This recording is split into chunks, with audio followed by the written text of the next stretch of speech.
سر بہت شکریہ آپ نے وقت نکالا، اور ظاہر ہے جب ہم بجٹ کی بات کرتے ہیں سر تو بہت ساری ایکسپیکٹیشنز ہوتی ہیں، لیکن میں چاہوں گی کہ ہمارے ویورز کے لیے بھی اور ایک عام انسان کے لیے بھی پہلے تو آپ یہ بتائیں کہ سر بجٹ کیا ہوتا ہے اور اس کے آبجیکٹیوز کیا ہوتے ہیں؟ جی زہرا، بسم اللہ الرحمن الرحیم، نحمدہ و نصلی علی رسولہ الکریم۔ بجٹ جو ہے وہ ایک فائنینشل پلان ہے جو آؤٹ لائن کرتا ہے گورنمنٹ کے پروجیکٹڈ ریونیوز اور expenditure for a particular fiscal year. اچھا، اس کے جو میجر کمپوننٹس ہیں وہ ہوتے ہیں development and non developmental expenditures. اب بجٹ کی جو پروجیکٹڈ ریونیوز کی آمد ہے اس کی سورس کیا ہے؟ اس کی سورس ہوتی ہے taxes, borrowings and other sources of revenue. اچھا، آبجیکٹیوز کیا ہوتی ہیں بجٹ کی؟ آبجیکٹیوز ہوتی ہیں اکنامک گروتھ اور اکنامک اسٹیبلٹی۔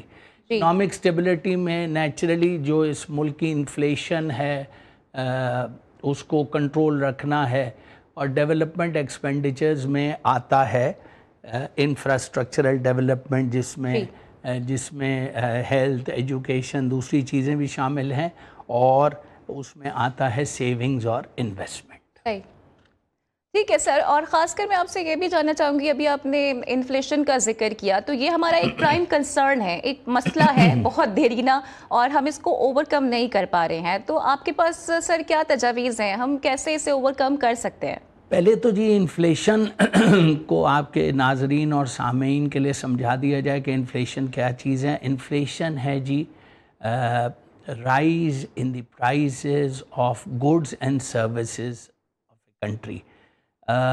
اس کے 5 فیکٹرز ہوتے ہیں جو انفلیشن کو فلکچویٹ کرتے ہیں۔ ایک ہے کاسٹ آف را مٹیریل، اس کے علاوہ ہے آپ کا government fiscal policies, labour cost اور دیگر جو عوامل ہیں وہ انفلیشن کو بڑھاتے ہیں یا گھٹاتے ہیں، اور انفلیشن کا اثر یہ ہوتا ہے کہ آپ کی جو بائنگ پاور ہے کرنسی کی وہ کم سے کم تر ہوتی جائے۔ سلام دادا بھائی، میں آپ پوچھوں گا کہ موجودہ جو بجٹ 2025-26 آنے والی ہے، کیا جو معاشی طور پہ اس ملک میں مسائل ہیں، مہنگائی، غربت، پاکستان کا عوام چکی کے اندر پستا جا رہا ہے، پستا نیچے امیر امیر ہوتا جا رہا ہے، غریب غریب، کیا کوئی اس بجٹ میں ایسا کوئی معاملات سامنے آئیں گے جس سے معاشی طور پہ پاکستان آگے بڑھے اور غربت کا خاتمہ ہو سکے؟ اس حوالے سے آپ بڑے معروف بزنس مین بھی ہیں، تجزیہ بھی کرتے ہیں،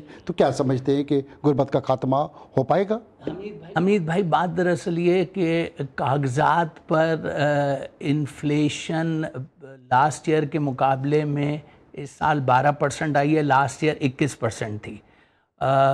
انفلیشن کو کنٹرول کرنے کے لیے کوئی جادو کی چھڑی نہیں ہے، اس کے لیے 3 عوامل بہت ضروری ہیں۔ ایک، آپ کے ملک میں فورن ڈائریکٹ انویسٹمنٹ آئے، آپ کی ایکسپورٹس بڑھیں، اور آپ کی جو اوورسیز پاکستانیز ہیں ان کی ریمیٹنسز بڑھیں۔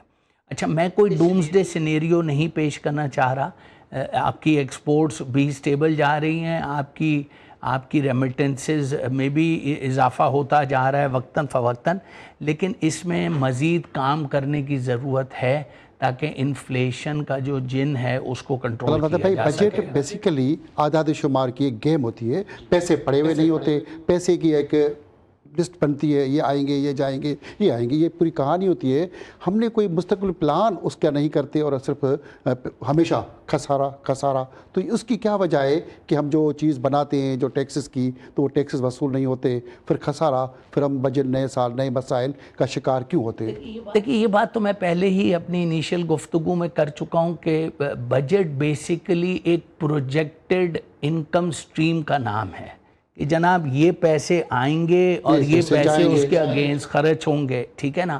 اور جو سورسز آف انکم ہیں وہ تو آپ کو میں پہلے ہی بتا چکا ہوں کہ اس کی جو ہے نا گورنمنٹ ٹیکسیشن ہے یا بوروئنگ ہے یا ادر سورسز آف ریونیو ہے. Right. اچھا اب جب آپ بوروئنگ کی بات کرتے ہیں تو وقتاً اس وقت تو آپ کی اکانومی کا پہیہ چل جاتا ہے، لیکن پھر ان بوروئنگس کے اوپر جو سود اور جو ری پیمنٹس ہیں اور اس پہ جو ایڈیشنل کمپوننٹس لگ کے ری پیمنٹ ہوتی ہے، نیچرلی وہ بھی تو انفلیشن کو ایک ایڈ آن ہی ہے اس پر. اور سر آئی تھنک یہ بڑا میٹر کرتا ہے کہ ہمیں جو انڈائریکٹ اور ڈائریکٹ ٹیکسز ہیں اس میں ایک بیلنس کرنے کی ضرورت ہے. تو اس پہ بھی میں آپ کا جواب لوں گی. مین ٹائم مجھے ڈاکٹر شاہد حسن صاحب جو کہ ظاہر اکنامسٹ ہیں، انہوں نے بھی جوائن کر لیا ہے. غالباً اب سے کچھ دیر بعد وہ ہمارے ساتھ ہی موجود ہوں گے. تو سر گفتگو کے آغاز کو میں یہیں سے کنٹینیو کرنا چاہوں گی آپ کے ساتھ ہی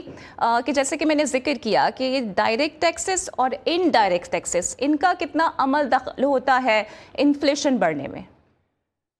دیکھیے جی، ٹیکسیشن اگر نہ ہو تو ظاہر سی بات ہے گورنمنٹ کا اور کوئی سورس آف انکم رہ جاتا نہیں ہے. لیکن آپ یہ دیکھیے کہ جتنے آپ ٹیکسیشنز بڑھائیں گے اتنی ہی آپ کی عوام جو ہے وہ کنفیوز بھی رہتی ہے، پریشان بھی رہتی ہے. اچھا اب دین اسلام کی اگر ہم مثال لے لیں تو دین اسلام میں زکوٰۃ کے علاوہ کوئی ٹیکس نہیں ہے، ٹھیک ہے نا. اگر میں تو آپ کے فورم کے توسط سے گورنمنٹ کو یہ کہوں گا کہ اگر ہم ٹیکسیشن کی جو اقسام ہیں ان کو ہم ریڈیوس کر کے اور ٹیکسیشن کے سسٹم کو سہل کر دیں تو آپ کا نہ صرف ٹیکس نیٹ بڑھ جائے گا بلکہ لوگ رسپانسبل سٹیزنز کی طرح ٹیکس دینے کے لیے ولنگ رہیں گے. ایک چیز اور، چونکہ آپ نے سوال کیا ہے، اگرچہ میری برادری مجھے اس پر زد و کوب کرے گی، لیکن اگر آپ ملک کے مفاد میں جواب دینا پلیز. جی میں ملک کے مفاد میں ہی جواب دوں گا، اگرچہ وہ میرے اپنے مفاد کے خلاف جائے گا. لیکن میں گورنمنٹ کو یہ ایک رائے دوں گا کہ اگر آپ مختلف سرکاری اداروں کا ڈیٹا سینٹرلائز کر لیں، ایک سینٹرل ڈیٹا بینک ہو، تو یہ جتنے ہم نے فائلرز اور نان فائلرز اور یہ جتنے تماشے لگے ہوئے ہیں یہ سارے کنٹرول ہو سکتے ہیں.